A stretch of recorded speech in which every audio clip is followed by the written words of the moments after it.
반갑습니다. 이번 영상은요, 드라마 로스쿨 13회 리뷰 중에서 강솔비의 성장입니다. 드라마 로스쿨이 앞으로 3회만 남았습니다.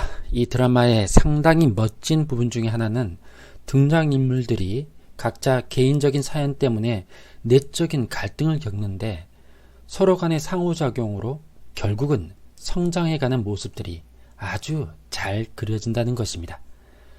그래서 성장이라는 관점에서 등장인물별로 그동안을 돌아보려 합니다. 우선 처음으로 이번 영상은 강솔비의 성장입니다. 구독, 좋아요, 제겐 큰 힘이 됩니다. 대대로 법률가 집안이었던 강솔비의 모는 서병주와 사귀기도 했지만 서병주 대신 강주만을 선택해서 결혼을 했습니다. 하지만 강주만이 사시패스를 못하고 판사가 되지 못하자 딸 강솔비라도 판사로 만들려고 집착해서 결국은 중학생인 강솔비에게 서병주 교수의 논문을 표절하게 했습니다.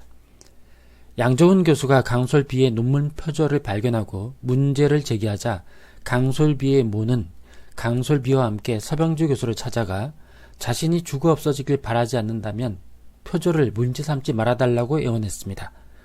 아빠와 비교하며 함부로 말하는 서병주 교수가 없어지면 좋겠다고 생각했다고 친아빠인 헌법교수 강주만 교수에게 강솔비가 말했습니다. 결국 강주만 교수도 서병주 교수를 찾아갔지만 서병주 교수는 강솔비의 모가 결혼을 잘못했네 라고 모욕스러운 말을 하며 표절을 덮을 수 없다고 거절합니다. 강주만 교수는 그 충격에 평소 갖고 다니던 설타봉지를 바닥에 떨어뜨렸고 마침 걸려온 양조은 교수와 전화를 하려고 서병주 교수가 교수실을 나간 사이에 서병주 교수가 직전에 흡입하려다 놀라 숨겼던 필로폰을 발견하고 서병주 교수의 커피에 필로폰을 넣었습니다. 하지만 그 후 마음을 바꿔서 필로폰이 든 커피를 버려버립니다. 강주만 교수가 바닥에 떨어뜨린 이 설탕 봉지를 나중에 양조은 교수가 주워서 커피에 타서 서병주 교수에게 마시게 하는 겁니다. 이후 강솔비의 모는 양조은 교수도 찾아가서 죽은 서병주 교수와 강솔비가 논문을 공동 집필했다고 거짓말했고 강솔비도 그게 맞다고 거짓말했습니다. 법꾸라지의 모습이 보였습니다. 강주만 교수도 서병주 교수가 죽던 당시 강솔비가 자신과 있었다며 알리바이를 만들어주면서 은폐하려 했습니다. 강솔비가 설탕봉지를 치워버렸고 강주만 교수가 노트북을 훔쳤다고 서로 오해하면서 서로 상대방이 서병주 교수를 죽인 범인이라고 생각하며 서로를 위해 범행을 은폐하려고 합니다. 사실은 설탕봉지는 양조은 교수가 커피에 타 서병주 교수에게 먹이는 것을 서병주 교수의 가슴 주머니에 꽂아둔 몰래카메라인 볼펜으로 본 진범인 이만호가 치워버린 것이고 노트북은 시험 문제를 유출하려던 유승재가 훔친 것이었습니다. 강주만 교수가 다 내 탓이다라며 자수하려고 하자 강솔비가 여기서 내 인생을 종치고 싶지 않다고 우리에겐 아무 일도 없었던 거라면서 노트북 등을 잘 처리해야 하라고 합니다. 강솔비에게서 소시오패스가 아니라 로시오패스인 모습이 보였습니다. 그리고 아빠 강주만 교수에게서 설탕 봉지를 빼앗아 로비까지 나가서 쓰레기통에 버립니다. 그러나 그것을 한준이가 보고 다시 꺼내서 양조은 교수에게 가져가 같은 봉지냐고 묻게 됩니다. 강주만 교수는 서병주 교수의 커피에 필로폰을 넣었지만 그 후 마음을 바꿔서 필로폰이 든 커피를 버린 것이었는데 딸 강솔비를 범인으로 오인하고 대신 죄를 안고 가려고 양조은 교수를 찾아가 자신이 범인이라고 자백합니다. 하지만 모의재판 수업 전에 필로폰을 먹였다면 서병주 교수가 수업을 제대로 할 수 없었을 것이고 비밀번호를 어떻게 풀었냐는 양조은 교수의 질문에 강주만 교수는 사람에게 맡겨 해킹을 했다고 말했는데 사실은 비밀번호가 처음부터 설정되어 있지 않았던 거라서 강주만 교수가 거짓말을 한다는 것을 양조은 교수가 간파를 했습니다. 그래서 경찰에 거짓 자백하려는 강주만 교수에게 양정훈 교수는 자신의 1차 공판에 증인으로 출석할 것을 요구합니다. 설탕 봉지를 본 적이 없다던 이전 진술을 번복하고 자신이 서병주를 죽인 범인이라고 자백하려는 순간 양정훈이 스피커폰으로 강솔비에게 재판을 들려줘서 딸의 죄를 강주만이 대신하려 한다는 것을 알게 된 강솔비.